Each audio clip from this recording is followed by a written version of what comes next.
ইন্নাল্লাহা ইয়াবসুতু ইয়াদাহু বিল-লাইলি লিয়াতুবা মুসিউন নাহার ওয়া ইয়াবসুতু ইয়াদাহু বিল-লাইলি লিয়াতুবা মুসিউল লাইল।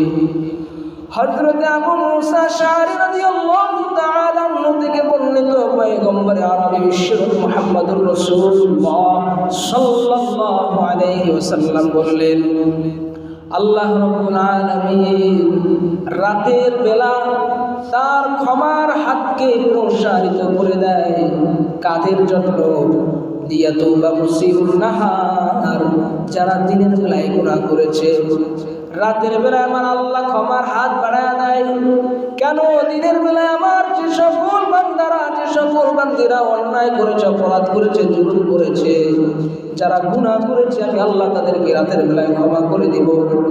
আবার আমার আল্লাহ রাব্বুল আলামিন ইয়াবসুতু ইয়াদাহু বিন-নাহার লিয়াতুবা মুসিউল লাইল, আবার আমার আল্লাহ রাব্বুল আলামিন দিনের বেলায় তার ক্ষমার হাতকে বাড়ায়া দেয়।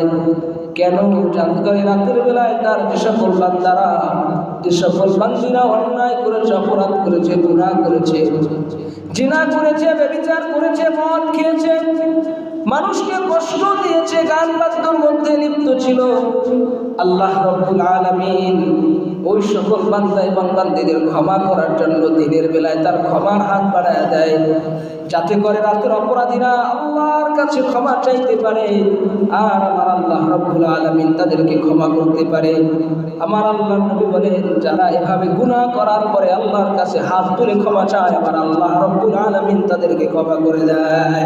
সুবহানাল্লাহ। অনেকেই হাদিস শুনে বলবেন, আল্লাহর কি হাত আছে? আল্লাহ কেমনে হাত বাড়ায়?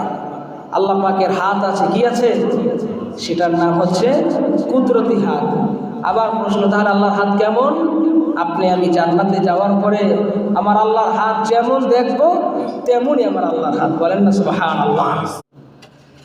আলহামদুলিল্লাহি নাহমাদুহু ওয়া নাস্তাঈনুহু ওয়া নাস্তাগফিরুহু ওয়া নু'মিনু বিহি ওয়া নাতাওয়াক্কালু আলাইহি ওয়া নাউযু বিল্লাহি মিন শুরুরি আনফুসিনা ওয়া মিন সাইয়্যাতি আ'মালিনা। মান ইয়াহদিহিল্লাহু ফালা মুদিল্লা লাহু ওয়া মান ইউদ্লিল ফালা হাদিয়া লাহু ওয়া নাশহাদু আন লা ইলাহা ইল্লাল্লাহু ওয়াহদাহু লা শারীকা লাহু ওয়া নাশহাদু আন্না মুহাম্মাদান আবদুহু ওয়া রাসূলুহু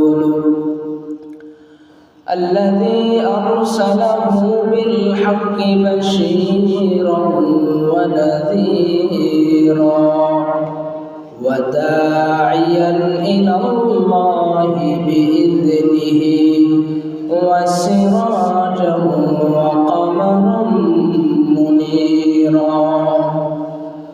أما بعد فأعوذ بالله من الشيطان الرجيم. بسم الله الرحمن الرحيم.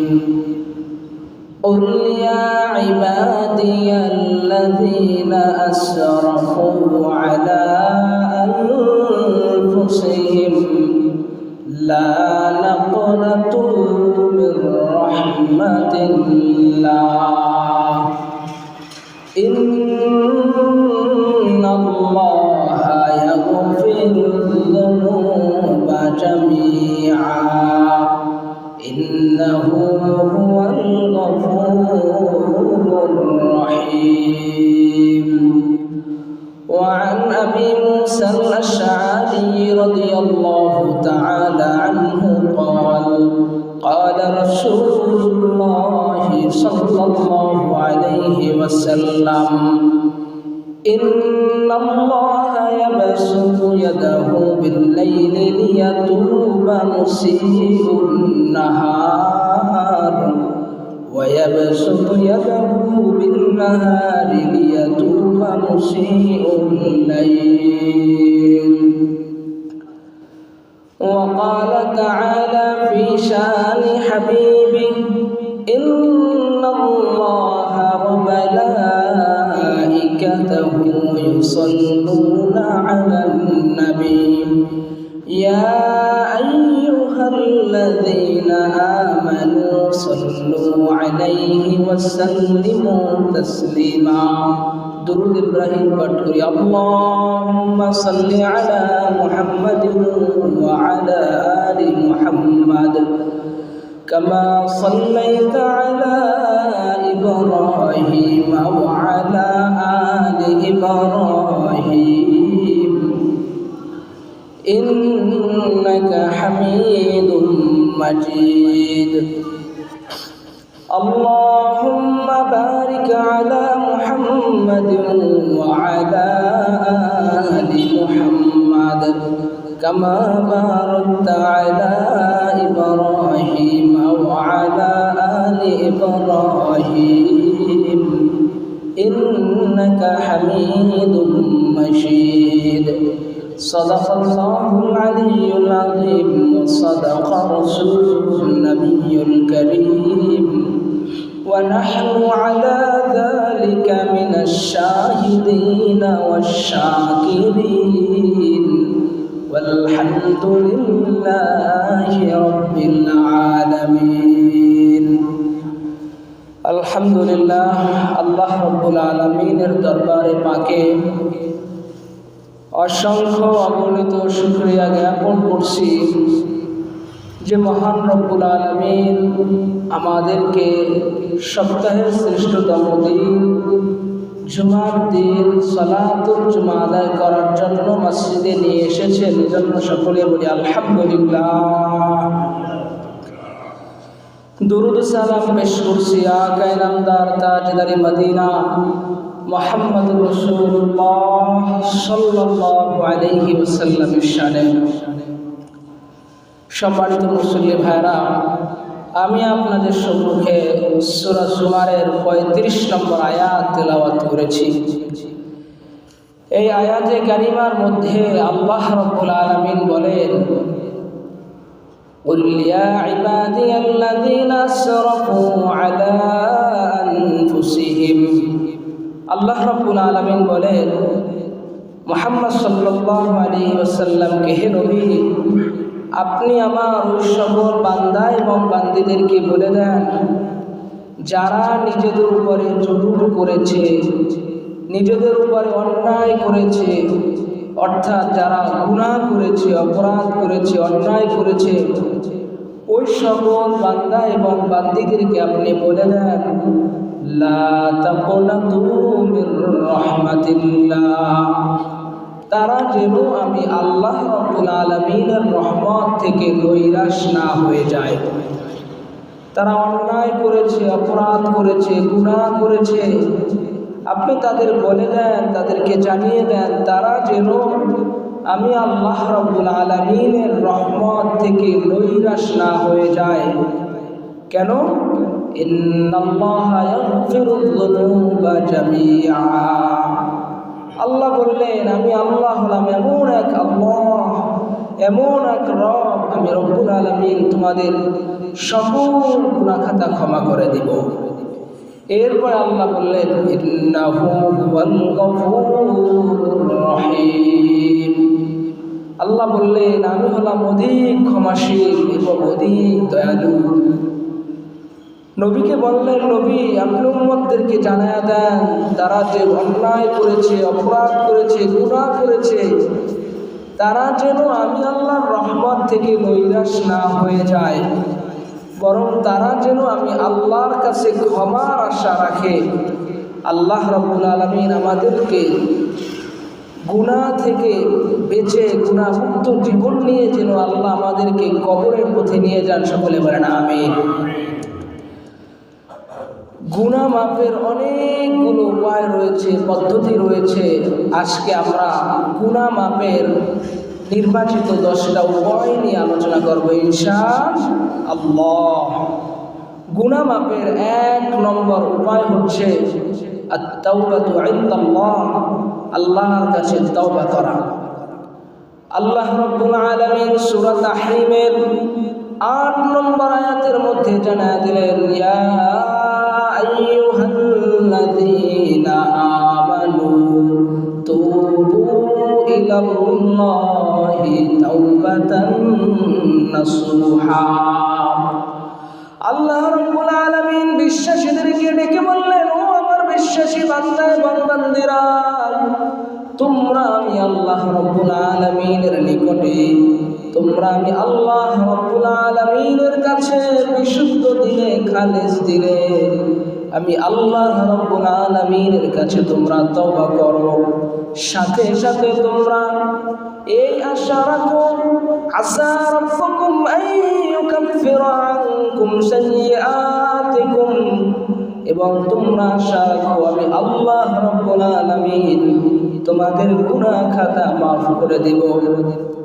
আমি আল্লাহ রাব্বুল আলামিন তোমাদের গুনাহ খাতা মাফ করে দিব। শুধু আমি আল্লাহ গুনাহ খাতা মাফ করব তাই নয়, ওয়া ইউদখিলাকুম জান্নাত, আমি আল্লাহ গুনাহ মাফ করার পরে তোমাদেরকে জান্নাতের মধ্যে প্রবেশ করাবো। আয়াতে কারিমার মধ্যে আল্লাহ 1 নম্বরে বললেন, তোমরা আমার কাছে খালেস নিয়তে তওবা করো। তওবা করার পরে কি ফলাফল হবে? আমি আল্লাহ তোমাদের গুনাহ মাফ করে দেব। এরপরে আমি আল্লাহ রাব্বুল আলামিন তোমাদেরকে জান্নাতের মধ্যে প্রবেশ করাবো। বলেন সুবহানাল্লাহ। গুনাহ মাফের 1 নম্বর দৃষ্টান্ত আল্লাহর কাছে তওবা করা। 2 নম্বর দৃষ্টান্ত ইবনে মাজাহ শরীফের 4240 নম্বর হাদিস। এই হাদিসের মধ্যে আল্লাহ নবী বলেন, قال رسول الله صلى الله عليه وسلم التائب من الذنب كمن لا ذنب له। আল্লাহ নবী মুহাম্মদুর রাসূলুল্লাহ সাল্লাল্লাহু আলাইহি ওয়াসাল্লাম বললেন, তোমাদের অপরাধ হয়ে যাওয়ার পরে, তোমাদের গুনাহ হয়ে যাওয়ার পরে তোমরা আমি আল্লাহর কাছে ক্ষমা চাও, আমি আল্লাহর কাছে তাওবা করো। আর তোমরা তাওবা করার পরে, ক্ষমা চাওয়ার পরে তোমাদের অবস্থা কেমন হবে? আল্লাহ নবী বললেন, কামাল্লা যানবালা, ক্ষমা চাওয়ার পরে, তাওবা করার পরে তোমাদের কোনো গুনাহ থাকবে না।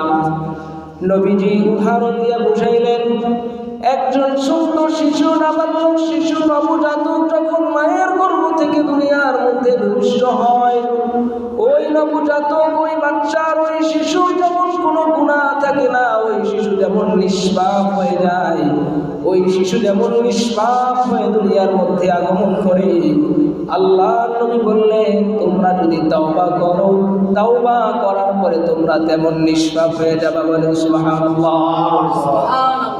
গুনাহ মাপের 2 নম্বর দৃষ্টান্ত। 3 নম্বর দৃষ্টান্ত ইবনে মাজাহ শরীফের 4241 নম্বর হাদিস। قال رسول الله صلى الله عليه وسلم كل بني آدم خطاؤون وخير الخطائين التوابون। আল্লাহ নবী মুহাম্মদুর রাসূলুল্লাহ সাল্লাল্লাহু আলাইহি ওয়াসাল্লাম বললেন, কুল্লু বানি আদম খাতাউন।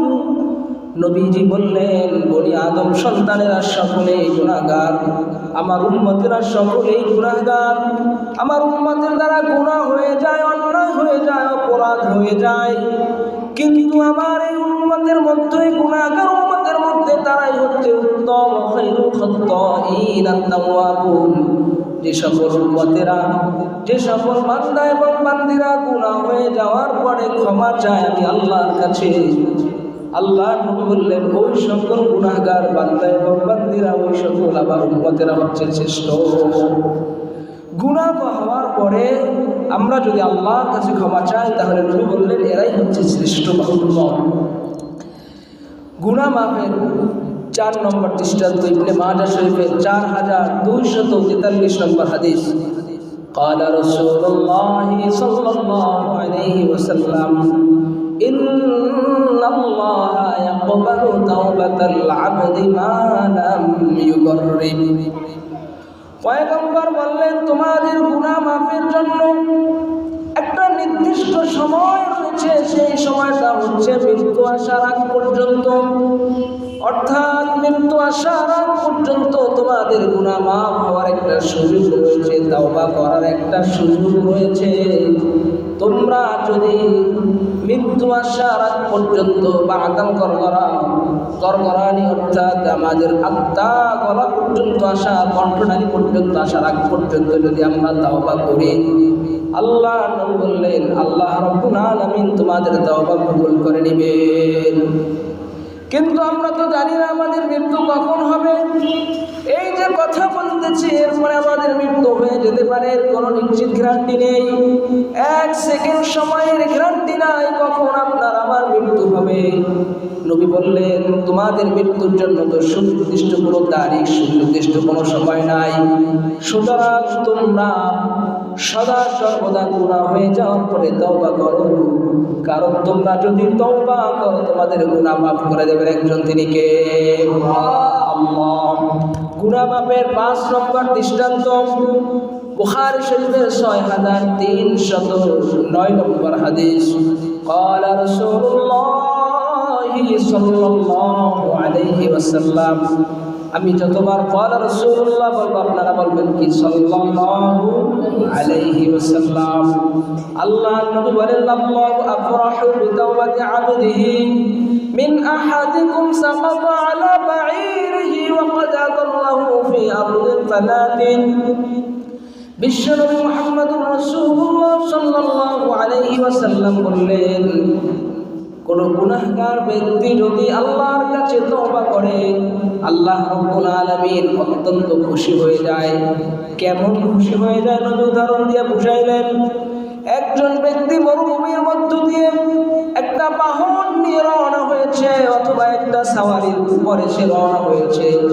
মরুভূমির পথে চলতে চলতে চলতে চলতে সে ক্লান্ত হয়ে গেছে। এরপরে সে পাহাড়ের উপর থেকে নেমে এক জায়গায় আশ্রয় গ্রহণ করেছে, কিছু সময় বিশ্রাম নিয়েছে। বিশ্রাম নেওয়ার পরে ওই ব্যক্তি ঘুম থেকে উঠে দেখে তার সেই বাহনটা আর খুঁজে পায় না, তার বাহনটা তার কাছে নেই। ওই ব্যক্তি পাগলের মতো মরুভূমির মধ্যে তার বাহন খুঁজতে শুরু করলো। দীর্ঘক্ষণ যাবৎ সে খুঁজতে চাইল। খোঁজার পরে এক পর্যায়ে সে তাকায় দেখলো তার বাহনটা সে পেয়ে গিয়েছে। ওই ব্যক্তি হারানো বাহন পাইলে যে পরিমাণ খুশি হয়ে যায়, তার চাইতে লক্ষ কোটি গুণ খুশি হয়ে যায় আমার আল্লাহ যখন তার কোনো বান্দা, তার কোনো হারানো বান্দা আমার আল্লাহর কাছে তওবা করে। বলেন না সুবহানাল্লাহ।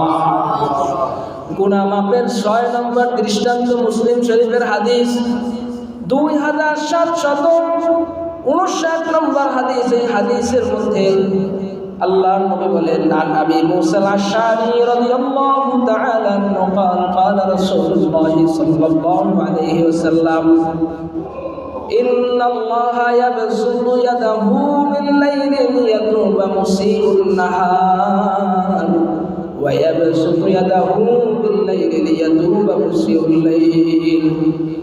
হযরত আবু মুসা আশ-শারি রাদিয়াল্লাহু তাআলা আনহু থেকে বর্ণিত পয়গম্বর আরবি বিশ্বনবী মুহাম্মদুর রাসূলুল্লাহ সাল্লাল্লাহু আলাইহি ওয়াসাল্লাম বললেন, আল্লাহ রাব্বুল আলামিন রাতের বেলা তার ক্ষমার হাতকে প্রসারিত করে দেয়। কাদের জন্য?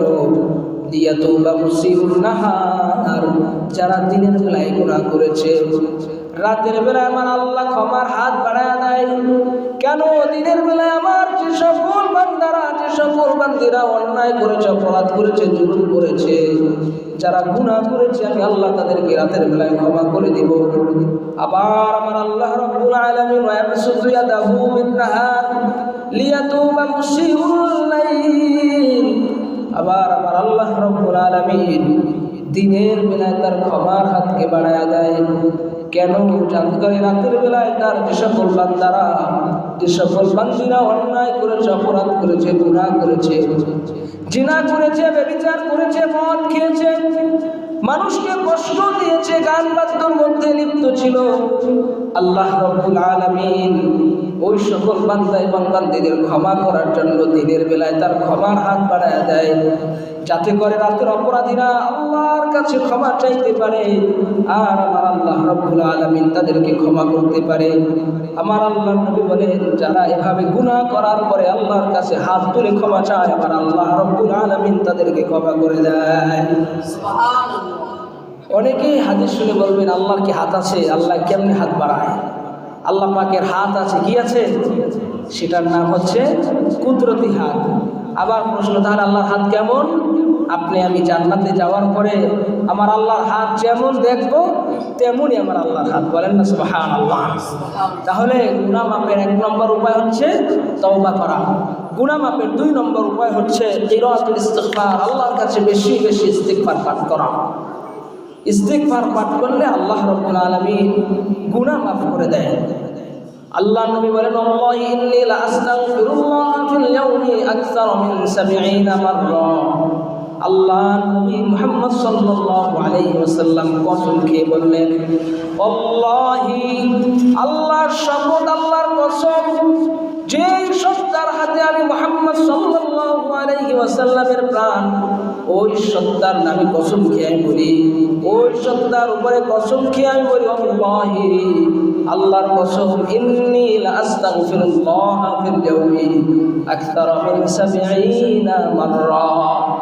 নবী বলেন, আমি মুহাম্মদ সাল্লাল্লাহু আলাইহি ওয়াসাল্লাম দৈনিক 70 বার ইস্তিগফার পাঠ করি। বলেন সুবহানাল্লাহ। আমার নবীর কোনো গুনাহ নাই।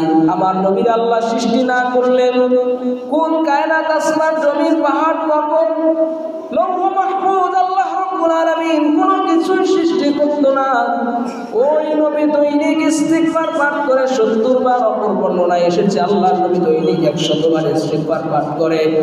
অথচ ওই নবী, ওই আমাদের প্রিয় নবীর শানে আল্লাহ রাব্বুল আলামিন কোরআনে কারীমের মধ্যে আয়াত নাযিল করে দিয়েছেন, লিয়াগফিরা লাকাল্লাহু মা তাকদ্দামা মিন যামবিকা ওয়া মা তাআখারা ওয়া ইউতিম্মা নি'মাতাহু আলাইকা ওয়া ইয়াহদিয়াকা সিরাতাম মুস্তাকিমা। আল্লাহ রাব্বুল আলামিন আমার নবীর শানে আয়াত নাযিল করে বললেন, আমার প্রিয় হাবিব যদি সামনে কোনো গুনাহ করত অথবা পিছনে কোনো গুনাহ করত, তাহলে আমি আল্লাহ সেটাও অগাম ক্ষমা করে দিয়েছি, অগাম ক্ষমা করে দিতাম।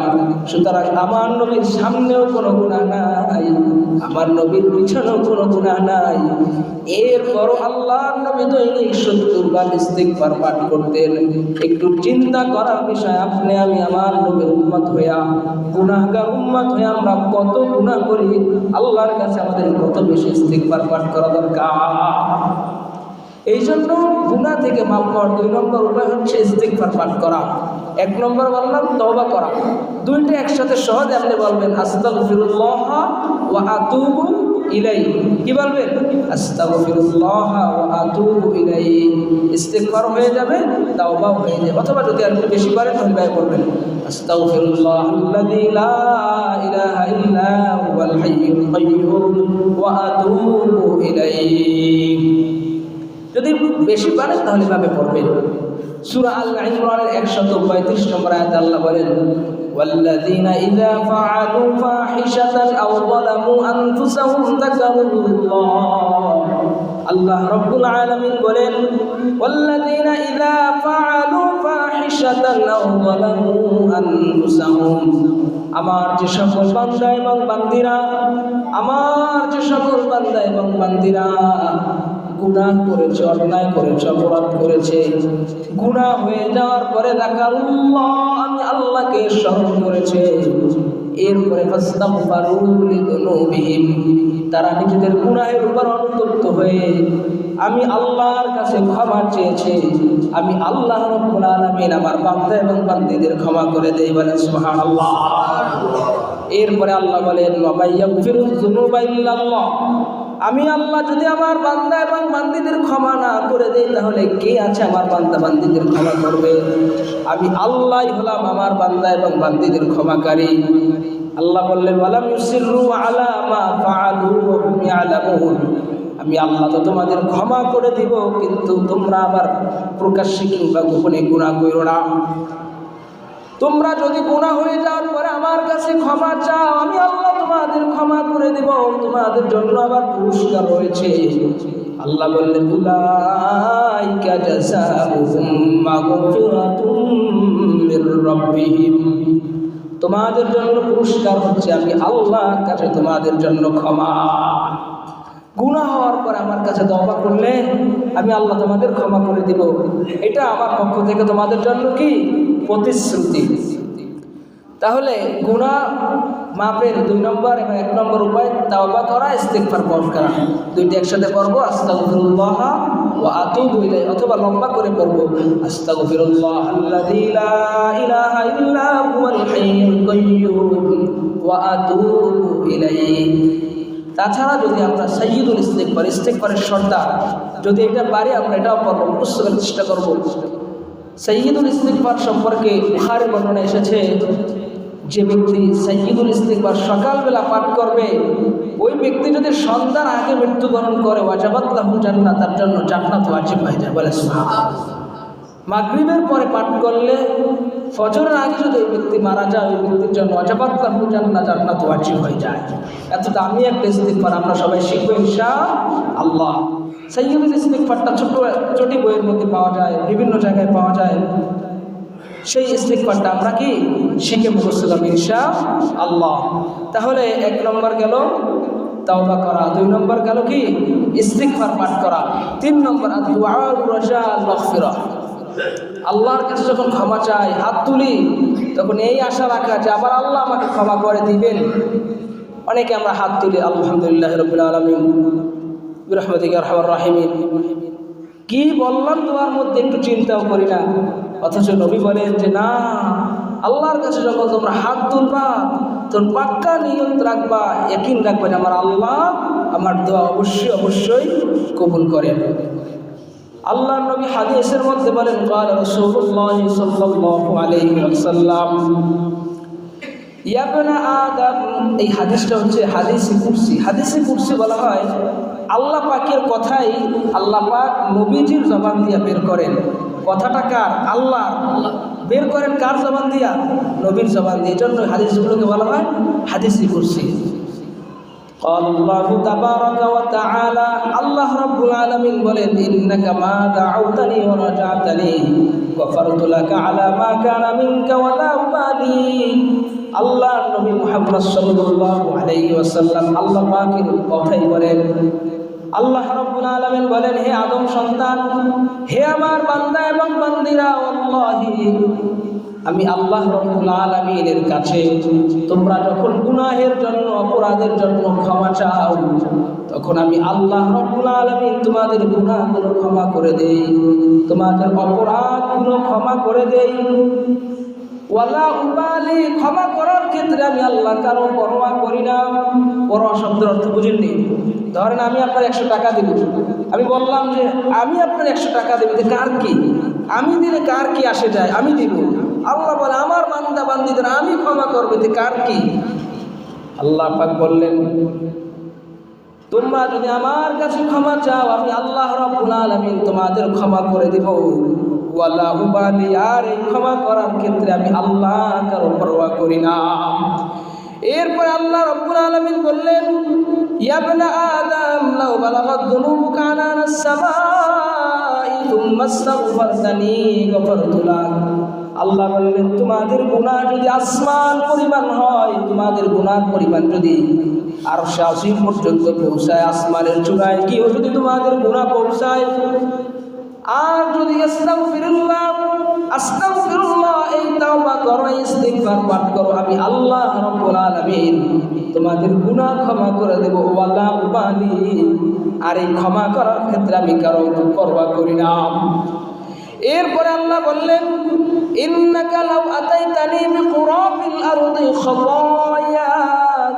আল্লাহ পাক বললেন, তোমাদের গুনাহ যদি রাশি রাশি পরিমাণ হয়, বালু কণা পরিমাণ হয়, তোমাদের গুনাহ যদি মাটি পরিমাণ হয়, তা পৃথিবীতে যত মাটি আছে তত পরিমাণ যদি তোমাদের গুনাহ হয়, এরপরেও যদি তোমরা আমি আল্লাহর কাছে ক্ষমা করো, তবে শর্ত আছে লা তুশরিক বিল্লাহ, তোমরা আমার কাছে আমার সাথে শিরিক না করে যদি তোমরা আমার কাছে ক্ষমা চাও, আমি আল্লাহ রাব্বুল আলামিন তোমাদের ক্ষমা করার জন্য প্রস্তুত হয়ে যাই। বলেন সুবহানাল্লাহ। তাহলে গুনাহ মাপের 3 নম্বর উপায় কি গেল? আল্লাহর কাছে যখন দোয়া করব, তো দোয়ার মধ্যে পাক্কা নিয়ত করব যে হ্যাঁ আমার আল্লাহ আমাকে ক্ষমা করে দিবেনই, এভাবে পাক্কা নিয়ত করা। গুনাহ মাপের 4 নম্বর উপায় হচ্ছে ইত্তাবিআর রাসূল, আল্লাহ রাসূলের আনুগত্য করা। সূরা আল ইমরান 31 নম্বর আয়াতে বলেন, কুল ইন কুনতুম তুহিব্বুনাল্লাহা ফাত্তাবিউনি ইউহিব্বুকুমুল্লাহ। আল্লাহ রাব্বুল আলামিন তার প্রিয় হাবিব মুহাম্মদ সাল্লাল্লাহু আলাইহি ওয়াসাল্লামকে বললেন, হে নবী আপনি আপনার উম্মতদেরকে জানায়া দেন, তুহিব্বুনাল্লাহ, আমি আল্লাহকে যদি আপনার উম্মতেরা ভালোবাসতে চায়, আমার বান্দা এবং বান্দিরা যদি আমাকে ভালোবাসতে চায়, আমার বান্দা এবং বান্দিরা যদি আমি আল্লাহকে ভালোবাসতে চাই, আপনি তাদেরকে জানায়া দেন ফাত্তাবিউনি, তারা যেন আপনি নবী মুহাম্মদকে বেশি বেশি ভালোবাসে। আল্লাহ কোরআনে বুঝাইলেন, বলে দিলেন, আমি আল্লাহকে যদি তোমরা কেউ ভালোবাসতে চাও তাহলে আমার নবীর অনুসরণ করো, ফাত্তাবিউনি, আমার নবীর অনুসরণ করো, আবার নবীর সুন্নতকে আঁকড়ায় ধরো, আবার নবীর কথাগুলোকে তোমরা মেনে নাও, আমার নবীর আদর্শকে তোমরা জীবনে লালন করো। ফাত্তাবিউনি, তোমরা যদি আমার নবীকে ভালোবাসো, ইউহিব্বুকুমুল্লাহ, আমি আল্লাহ রাব্বুল আলামিন তোমাদেরকে ভালোবাসি। বলেন না সুবহানাল্লাহ। এরপরে আল্লাহ বলেন, ফাত্তাবিউনি ইউহিব্বুকুমুল্লাহ ওয়া ইয়াগফির লাকুম যুনুবাকুম, আমি আল্লাহ শুধু তোমাদের ভালোবাসবো তাই নয়, ওয়া ইয়াগফির লাকুম যুনুবাকুম, তোমাদের গুনাহ খাতা আমি আল্লাহ মাফ করে দেব। তাহলে গুনাহ মাপের 4 নম্বর উপায় কোরআন থেকে আমরা জানলাম। গুনাহ হয়ে যাওয়ার পর আল্লাহর কাছে মাপ পাইতে হলে নবীর অনুসরণ করতে হবে, আল্লাহকে ভালোবাসতে হলে নবীর অনুসরণ করতে হবে। নবীর অনুসরণ করলে আল্লাহর ভালোবাসা অটোমেটিক এসে যাবে, আর আল্লাহর ভালোবাসা যখন আমরা পাবো তখন আমাদের গুনাহ আল্লাহ মাফ করে দেবে। গুনাহ মাপের 5 নম্বর উপায় আল আযান, আযান দেওয়া। এই আযানের দায়িত্ব তো আমাকে ইমামগো কাঁধে, মুয়াজ্জিনের কাঁধে আপনারা দিয়ে রাখছেন, হুজুররা আযান দিব, কিন্তু নবী বলে না, আমার যে উম্মত আযান দিবে, আযানের কারণে তার গুনাহ মাফ হবে। আবু দাউদ শরীফের 515 নম্বর হাদিস, قال رسول الله صلى الله عليه وسلم المؤذن يغفر له مد صوته ويشهد له كل رطب ويابس। আল্লাহর নবী বললেন, মুয়াজ্জিন সাহেব যখন আযান দেয়, তার আযানের আওয়াজ যত দূর পর্যন্ত পৌঁছায়, তার আযানের আওয়াজ যত দূর পর্যন্ত পৌঁছায়, ইউগফারু লাহু, ততদিন পর্যন্ত আল্লাহ পাক তার গুনাহ মাফ করে দেয়। শুধু গুনাহ মাফ করে তাই না, ওয়া ইয়াশহাদু লাহু কুল্লু রাতবিন ওয়া ইয়াবিসিন, জল এবং স্থল ভাগে আল্লাহ পাক যত মাখলুক সৃষ্টি করেছে, সব মাখলুক কাল হাসরের ময়দানে ওই মুয়াজ্জিনের জন্য সুপারিশ করবে, সাক্ষী দেবে। সুবহানাল্লাহ। এই দায়িত্বটা আপনারাও নিয়ে মাঝে মধ্যে আপনারাও আযান দিয়ে, তবে শর্ত হলো কি, শুদ্ধভাবে দিতে হবে। আযান দিলে আমাদের গুনাহ আল্লাহ পাক মাফ করে দেয়। অপর বর্ণনার মধ্যে আসছে, কোনো ব্যক্তি যদি 12 বছর পর্যন্ত আযান দেয় নিয়মিত, তাহলে তার জন্য ওয়াজিবাত লাহু জান্নাত, তার জন্য জান্নাত ওয়াজিব হয়ে যায়। বলেন সুবহানাল্লাহ।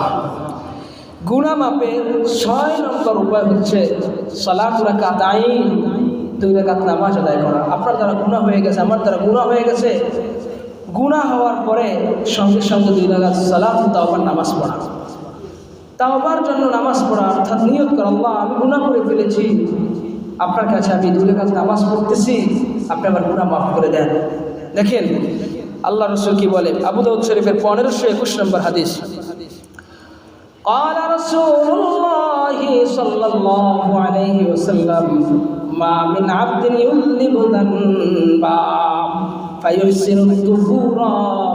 আল্লাহ নবী মুহাম্মদ সাল্লাল্লাহু আলাইহি ওয়াসাল্লাম বললেন, আমার কোন বান্দা এবং বান্দীদের, আমার কোন উম্মতের যখন কোন গুনাহ হয়ে যায়, মা মিন আবদিন ইউযনিবু যানবা ফায়ুহসিনুত তুহুরা, গুনাহ হয়ে যাওয়ার পরে যখন তারা পবিত্রতা অর্জন করে, অর্থাৎ ওযু করে, সুম্মা ইয়াকুমু ফায়ুসাল্লি রাকাতাইন, এরপরে তারা 2 রাকাত নামাজ আদায় করে। গুনাহ হয়ে যাওয়ার পরে পবিত্রতা অর্জন করলো, করার পরে ফায়ুসাল্লি রাকাতাইন, 2 রাকাত নামাজ আদায় করলো। আল্লাহর নবী বলেন, গফারাল্লাহু লা, আল্লাহ রাব্বুল আলামিন ওই বান্দা এবং বান্দীদের গুনাহ খাতা মাফ করে দেয়। বলে সুবহানাল্লাহ। গুনাহ হওয়ার পরে 2 রাকাত নামাজ পড়বে, নিয়ত করবে, সালাত তাওবা করতেছি, আল্লাহ আমার গুনাহগুলো মাফ করে দাও। আপনার আমার গুনাহ মাফ করতে পারবেন একজন, তিনি কে? আল্লাহ। গুনাহ মাপের 7 নম্বর উপায় ইকামাতুস সালাতুল খামস, 5 ওয়াক্ত নামাজ আদায় করা। 5 ওয়াক্ত নামাজ পড়লে আল্লাহ রাব্বুল আলামিন আমাদের গুনাহ মাফ করে দেয়। একজন সাহাবী আল্লাহ রাসূলের কাছে আসলেন, ইয়া রাসূলুল্লাহ, ইয়া হাবিবাল্লাহ, আমার দ্বারা গুনাহ হয়ে গেছে। অপর বর্ণনায় আসলে ব্যক্তি তার গুনাহর কথা রাসূলকে বলে দিয়েছে, রাসূল আমি এই গুনাহটা করছি। আসার পর নবীকে বললেন, ইয়া রাসূলুল্লাহ, ইয়া হাবিবাল্লাহ, আমি গুনাহ করে ফেলেছি। আল্লাহর নবী তাকে কোরআনে কারীমের আয়াত শোনালেন, ওয়া আকিমিস সালাতা তারাফাইন নাহারি ওয়া যুলাফাম মিনাল লাইল ইন্নাল হাসানাতি ইউযহিবুনাস সাইয়্যাত। আল্লাহর নবী তাকে কোরআনে কারীমের আয়াত শোনালেন। আয়াতের মধ্যে আল্লাহ পাক বলেন, তোমরা দিনের 2 অংশে এবং রাতের প্রথম অংশে নামাজ কায়েম করো, নামাজ পড়ো। অর্থাৎ তোমরা 5 ওয়াক্ত নামাজ পড়ো। নামাজ পড়লে কি ফজিলত, কি উপকার! আল্লাহ পাক বললেন, ইন্নাল হাসানাতি ইউযহিবুনাস সাইয়্যাত, নামাজ পড়ার কারণে আল্লাহ রাব্বুল আলামিন তোমাদের গুনাহগুলো মিটায় দেয়। তোমরা যখন 5 ওয়াক্ত নামাজ পড়বা, এই নামাজের মাধ্যমে আল্লাহ তোমাদের গুনাহ মিটায় দেবে। সাহাবী বললেন, ইয়া রাসূলুল্লাহ, আলি হাদা খাসসা, এই বৈশিষ্ট্যকে আল্লাহ শুধু আমাকে দিয়েছে? আল্লাহর নবী বললেন, না না না সাহাবী, তোমাকে আল্লাহ এই বৈশিষ্ট্য দিয়েছে বিষয়টা এমন না। লিজামিই উম্মতি, আল্লাহ রাব্বুল আলামিন এই সুযোগ আমার সব উম্মতের জন্য রেখেছে। বলেন সুবহানাল্লাহ। গুনাহ হয়ে যাওয়ার পরে যদি আপনি 5 ওয়াক্ত নামাজ শুরু করে দেন, আপনার আবার গুনাহ মাফ করে দেবে একজন, তিনি কে? আল্লাহ। আদাউস সালাতি ফিল জামাআহ, জামাতের সাথে নামাজ আদায় করলেও আল্লাহ গুনাহ মাফ করে দেয়। আল্লাহ নবীর কাছে একজন সাহাবী আসলেন। একজন ব্যক্তি এসে বললেন, রাসূলুল্লাহ, ইয়া রাসূলুল্লাহ, আমার তো একটা অপরাধ হয়েছে। ওই অপরাধটা ছিল নারী জনিত অপরাধ, নারী ঘটিত অপরাধ। তার দ্বারা কোনো কারণে কোনো নারীর শরীরে স্পর্শ লেগেছে। এ কথার অর্থ এই নয় সে জেনা ব্যভিচার করে রাসূলের কাছে আসছে, এটা না। কোনো কারণে রাসূলের কাছে এসে বললো, ইয়া রাসূলুল্লাহ, আমার দ্বারা একটা গুনাহ হয়েছে, অপরাধ হয়েছে, আমি গুনাহ থেকে কিভাবে বাঁচবো, এই গুনাহ আমার মাফ হবে কিভাবে? আকিম আলাইয়া হাদ্দান, আপনি আমার উপর হদ কায়েম করেন, বিচার করেন। আল্লাহ নবীকে এই কথা বলার পরে হাদরাতুস সালাহ, নামাজের রক্ত হয়ে গেল। আল্লাহর নবী নামাজের জন্য ইমামতিতে দাঁড়ায় গেলেন। সাল্লাল্লাহু আলা রাসূলিল্লাহি সাল্লাল্লাহু আলাইহি ওয়াসাল্লাম, ওই ব্যক্তি এসে রাসূলের সঙ্গে নামাজ শরীক হলো। নামাজ শেষ হওয়ার পর আবার রাসূলের কাছে এসে বলল, ইয়া রাসূলুল্লাহ, আকিম আলাইয়া কিতাবাল্লাহ, আপনি আমার উপর আল্লাহর বিধান অনুযায়ী ফয়সালা করেন, আমাকে শাস্তি দেন। আল্লাহ নবী তাকে প্রশ্ন করলেন, হাল হাদারাতুস সালাতা মা'ানা, ও সাহাবী, তুমি কি আমাদের সঙ্গে নামাজ আদায় করছো কিনা? তুমি কি আমাদের সঙ্গে জামাতের সাথে নামাজ আদায় করেছো কিনা? তখন ওই ব্যক্তি জবাব দিলেন, জি হ্যাঁ ইয়া রাসূলুল্লাহ, আমি আপনাদের সঙ্গে জামাতের সাথে নামাজ আদায় করেছি। তখন আল্লাহ নবী বললেন, গফারাল্লাহু লা, জামাতের সাথে নামাজ আদায় করার কারণে আল্লাহ তাআলা তোমার গুনাহ মাফ করে দিয়েছে। বলেন সুবহানাল্লাহ। বাইরে জামাতের সাথে নামাজ পড়লে আল্লাহ গুনাহ মাফ করে দেয়। যখন যেখানে যে অবস্থায় থাকেন আপনার সুযোগ হয়েছে, আপনি নামাজের জন্য জামাতের সাথে নামাজ পড়ার জন্য মসজিদে চলে আসেন, যেখানে থাকেন সেইখানেই আপনি জামাত হয়, সেখানেই আপনি জামাত পড়েন। আপনার আমার গুনাহ মাফ করে দেবেন একজন, তিনি কে? আল্লাহ। এরপরে 10 নম্বর, ইয়াযকুরুল্লাহ, আল্লাহ পাকের জিকির করা। গুনাহ হয়ে গেলে আল্লাহ পাকের জিকির করা। আল্লাহ পাক বলেন, ইয়া আইয়ুহাল্লাযীনা আমানু যিকুরুল্লাহা যিকরান কাসীরা। হে ঈমানদার বান্দা এবং বান্দিরা, তোমাদের গুনাহ হয়ে যাওয়ার পরে তোমরা আমি আল্লাহর কাছে বেশি বেশি জিকির করো, বেশি বেশি জিকির করো। জিকির করনেওয়ালা ব্যক্তি আর যে জিকির করে না, তার মধ্যে কি পার্থক্য? আল্লাহ নবী একটা দৃষ্টান্ত দিয়ে হাদিসের মধ্যে বুঝাইলেন, মাতালুল্লাযী ইয়াযকুরু রাব্বাহু ওয়াল্লাযী লা ইয়াযকুরু রাব্বাহু মাতালুল হাইয়্যি কাল মাইয়্যিত মাতালুল হাইয়্যি ওয়াল মাইয়্যিত। নবীজি যে ব্যক্তি জিকির করে আর যে ব্যক্তি জিকির করে না, দুইজনের মধ্যে পার্থক্য আল্লাহ নবী বুঝাইতে গিয়ে একটা উদাহরণ দিয়া বুঝাইলেন। একজন ব্যক্তি, যে ব্যক্তি জিকির করে, ওই ব্যক্তির দৃষ্টান্ত হলো সে হলো জিন্দা, অর্থাৎ তার দিল হচ্ছে জিন্দা। আর যে জিকির করে না, তার দিল হচ্ছে মুর্দা। নবী বললেন, তোমরা যারা জিকির করো তোমাদের দিল হচ্ছে জিন্দা, যারা জিকির করে না তাদের দিল হচ্ছে মুর্দা। তাসবিহ অনেক ধরনের রয়েছে। আপনি জমিনের মধ্যে হাঁটতেছেন, আল্লাহ পাকের জিকির করেন, সুবহানাল্লাহ সুবহানাল্লাহ, আলহামদুলিল্লাহ আলহামদুলিল্লাহ, আল্লাহু আকবার আল্লাহু আকবার। এইভাবে আপনি আল্লাহ পাকের জিকির করেন। বুখারী বর্ণনায় এসেছে, আল্লাহ নবী বললেন, মান সাব্বাহাল্লাহ ফি দুবুরি কুল্লি সালাতিন সালাসাও ওয়া সালাসিন। আল্লাহ বললেন, কোন ব্যক্তি যদি ফরজ নামাজের পরে 33 বার সুবহানাল্লাহ পাঠ করেন, কয়বার? 33 বার। ওয়া হামিদাল্লাহ সালাসাও ওয়া সালাসিন, আর 33 বার আলহামদুলিল্লাহ পাঠ করে। ওয়া কাব্বারাল্লাহ সালাসাও ওয়া সালাসিন, 33 বার আল্লাহু আকবার পাঠ করে। আপনারা তো জানেন 34 বার আল্লাহু আকবার পাঠ করা, এটা অন্য হাদিস। আমি যেটা বলছি এটা আবার অন্য হাদিস, ওটার ফজিলত আলাদা, এটার ফজিলত আলাদা। আল্লাহ নবী বলেন, ওয়া কাব্বারাল্লাহ সালাসাও ওয়া সালাসিন, 33 বার আল্লাহু আকবার পাঠ করে। এই হলো 93 বার। এরপরে 100 বারের বার এই তাসবিহ পাঠ করেন। এই তাসবিহ পাঠ করে, লা ইলাহা ইল্লাল্লাহু ওয়াহদাহু লা শারীকা লাহুল মুলকু ওয়া লাহুল হামদু ইউহয়ী ওয়া ইউমীত ওয়া হুয়া আলা কুল্লি শাইইন কাদির।